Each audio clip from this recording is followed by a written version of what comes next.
Good day, fellow coin collectors. Now today I want to give my take on a question that I often get asked. Not everybody wants to collect coins, and it may happen that you get a coin from somewhere and you just want to know what it's worth. Maybe you want to keep it, maybe you want to sell it, spend it, or give it away. Now sadly, in the vast majority of cases, when coins are discovered in the dark crevices of all drawers and cupboards, it's picked up or received in pocket change. Coins are seldom worth more than face value. So what you see on the coin, that is what it's worth. If it is a really old coin, perhaps, then that's out of circulation, then the bullion value of the coin may make it worth a bit more. So, for example, this 1966 1 Rand coin, which is slightly worn, I'd say almost uncirculated or AU condition, is the kind of coin which you might discover cleaning out a really old drawer in Grandpa's garage or something. It contains 80% silver, or 12 grams worth of silver. And this is worth based on today's, which is the 14th of June 2022, silver price of 71 US cents, that is worth 137 Rand and 17 cents. So you know the coin is at least worth that much.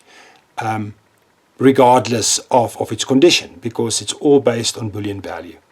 Now, in some cases, however, it's not the bullion value of the coin that makes it valuable, and you might just discover such a lost treasure. It does happen, not often, but it can happen.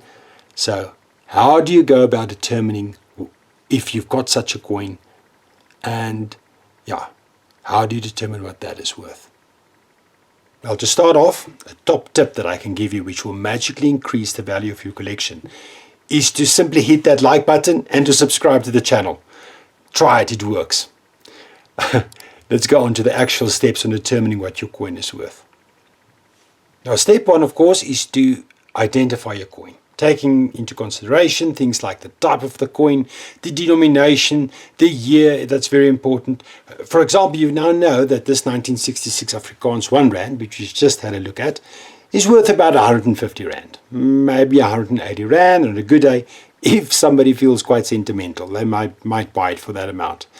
Now, if you change, however, that last 6 of the coin into a 5, then kazam. The same coin is worth in excess of 18,000 if it's in good condition. Have a look at the NGC census down here.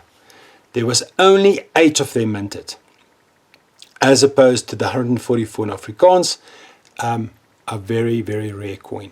So it's important not to just take the type of the coin into consideration and its denomination, but also the year. Years plays a very, very important role in determining a coin's value. Also remember that some coins are proof. It could be patterns or even error coins. However, most coins would be normal business strikes, so you don't have to worry too much about that. Google is a good place to start to try and determine the type of the coin. Social media groups, coin fairs, and even coin books can also be used to identify what coin you have in your possession. And also to get a kind of an estimate of what the coin could be worth. Now the next important factor is, of course, the coin's condition. Now a coin's value drops sharply as the coin's quality deteriorates. And trying to broadly estimate more or less the coin's condition is a good starting point. And the Sheldon scale is typically used for this purpose. So the first kind of coin that I'd like to show you is the worst of them all. So this is known as a poor coin. Now with poor coins, you can barely make out the design on the coin. You more or less can make out just the date and perhaps that it was a shilling. Usually both sides are very well worn.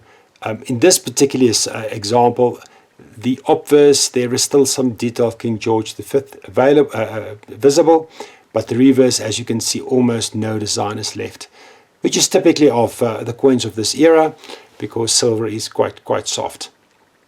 So this is a poor coin. Then the next kind of coin that you might then get is a coin that's categorized as a good coin. So here's an example. This is a particularly good one, but with good coins, the rims of the coins are slightly worn, but there is still some, you can still make out the reeded edge. The design of the coin is visible. As you can see the Lady of Hope here, but it's quite faint in certain areas, especially on the high points. You cannot really make out much of that detail. The peripheral lettering is nearly full. You can make that all out. That's clear. As you can see on the obverse, this is a particularly good find. This might actually go through as a fine, but to actually categorize coins in many ways, I think it's rather subjective in nature. So not everybody's grading scheme might be the same, as long as you're more or less consistent, I would say. Then, of course, the next one is that of a fine coin. So there's a fine. Now with fine coins, some deeply recessed areas show detail. All your lettering is sharp, moderate to considerable, but even wear throughout the coin. So you'll see there's not places that's it's worn evenly. So this would be a fine, and of course also a very fine. I think this might actually go through as a very fine. You would see more and more detail of the coin becoming visible. Then, of course, you get extremely fine. Now, extremely fine coins show overall sharpness. So you can see quite a bit of detail on the coin. All of that is clearly visible. The details of the coin are sharp. Traces of mint luster may show, so that card reading effect. There's a little bit of that. If I tilt it in the light, you can still see aspects of that. Lettering is sharp. This would be then an extra fine coin. This particular one might actually even border on almost uncirculated, but for me, I think it's safer to consider this as an extra fine. Then almost uncirculated coins, I don't have an example of that here, but with that specifically is if there's ever so slight wear on the high points, that goes through as almost uncirculated. And then, of course, a mint state coin like this 1960 shilling, you would clearly see the luster, which you can see over here. That's that card reading effect. You do get that. The edge is crisp and it's clear. The reed is nice and rough still, and there's absolutely no wear on the high points of the coin. There might still be nicks and maybe a small scratch or so, mint marks. That doesn't take away the fact that it's a mint state coin. Even if it's quite scratched, it might be graded then as what they say, unk details. So the coin is a problem coin, but the details on the coin is still that of an uncirculated coin. So that typically is the various grades that you get. So the moment you have more or less an idea of what the condition of your coin is, you can then move forward to the next phase, which is then trying to estimate what the coin's value is. So getting a good idea of a coin's estimate value these days is much easier than it used to be. The basic idea is to simply follow online auction sites and looking for the coins with active bids on them. So pretty much like watching the stock market and looking at ruling prices and bidding prices, and then trying to use that to determine the coin's value. Now I'll illustrate this using Bid or Buy, which is a great online platform for South African numismatics, but the same principle applies to whether you use eBay and to some extent even social sites which have also now started to have selling environments, like for example certain groups on Facebook or the marketplace, whatever the case may be. The same principle applies. So as an example, let's take this specific coin. This is very much the same, a similar coin than the R1 I've showed you earlier. The only difference is this is a 1966 English variety, so South Africa, that you can see there in the lettering. So we're going to try and determine what this coin is worth. So we know it's 80% silver. We know it's at least 150 Rand, or let's say 137 Rand if you want to be pedantic, what its actual value is. But let's see what this goes for on auction sites. Okay, so here we are at Bid or Buy's online auction site. So most of these sites will have a kind of a category. So I'm going to go to coins and notes. I'm going to go to Republic of South Africa, and I'm going to go to 1 Rand coins. And I'm going to search for 1966.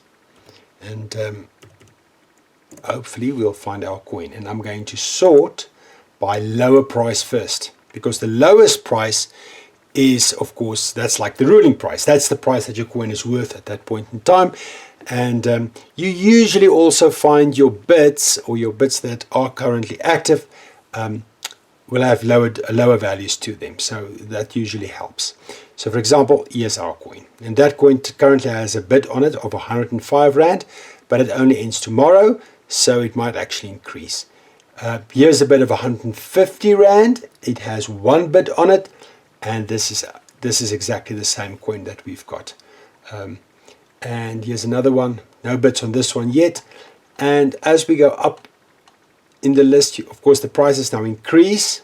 The quality of the coin should increase, like you see over here. The quality is definitely improving, and the prices are increasing as well. But you can see, based on this, you immediately get an idea that this coin, this South Africa 1966 coin, in a fair condition, well, let's say very fine to extra fine, you can have a look at 150 Rand. That's what the coin would be worth. Okay, so let's try another coin. I'm going to pick one out of this pile of mine. Let's take this 1 cent coin. Now, as you can see, this is a Republic of South Africa 2nd decimal 1 cent coin. Nice reeded edge still. Let's have a look at the obverse. So there's Jan van Riebeeck. So this is one of the earlier ones. And the wording and the date, very important. South Africa, so it's the English variety of the 1965 1 cent. The very first 1 cent that was made in South Africa of the 2nd decimal series. This is quite interesting. Let's see if we can find out what this coin is worth. So we're on bid or buy. Let's pick 1965 here. First we need to select 1 cent coins. So 1 cent. And this is a 1965. And okay, first of all, there's quite a few proofs. We don't want proofs. We want business strikes. Let's see if we can find. So there's English. This is a business strike. 400 Rand. So we want to watch this coin. So the idea is that there's no bids on the coin currently, but if you keep on watching it, there might be a bid on it later on, and you might get an idea what the coin is worth. There's a proof. Here's another proof. A proof. We don't want proof coins. This is a business strike coin. Proof, proof, proof. Here's a business strike. 650 Rand. Am I still? Yeah, I'm still sorted by lower price. 650 Rand. This is our coin. 650 again. This is our coin. And the rest, these are all graded ones. There's a MS63 1 cent coin. Graded MS63, 950 Rand. Here's this is a beautiful one. Look, this is an uncirculated one. 2,000 Rand. Here's another one. This doesn't even look uncirculated. 3,000 Rand. So yes, it can happen that in a bunch of coins like this, a coin of value actually pops up. So be very, very careful when you identify a coin, that you make sure that you've got the right coin, that you've got the right date and everything. And using the online auction sites, you can get more or less an idea of a coin's value. So in this case, we have a 1 cent coin that's worth, I would say, close to 600, 700 Rand, judging on these two coins, which actually outvalues a 1 Rand coin made of solid silver. So very interesting. So what do you do if your coin is not on offer on an auction site? Well, usually that's a very good sign. In such cases, asking for advice on South African numismatics groups, on social media sites, like Facebook, for example, might be the way to go. People on these groups are often, quite knowledgeable. They're passionate about their coins. They will usually help you. They'll be quite glad to assist. So I'll post some of the example of the groups in the description in this video. I've also not covered graded coins in this video, but the same logic applies to that. You can also look them up in the same way and get an idea of their value. Well, I hope this was valuable and useful for you at least. This is the way I judge what a coin is worth, in conjunction with something like the Hearns catalog, to get a good estimate of what a coin is worth. I'll keep well, and happy collecting.